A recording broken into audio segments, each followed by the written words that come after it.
नमस्ते गाइजहरू, यहाँहरूमा आज उपस्थिति छु म सन्तोष नेउपाने। हेर्नुहोस् गाईहरूले खाइरहेको छ घाँस। त्यो घाँस काट्ने मेसिन हो, हेर्नुहोस् है।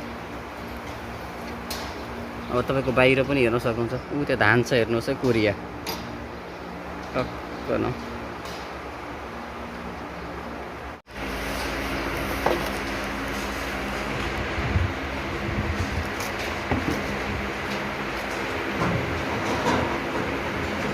घुसाइरहेको छ।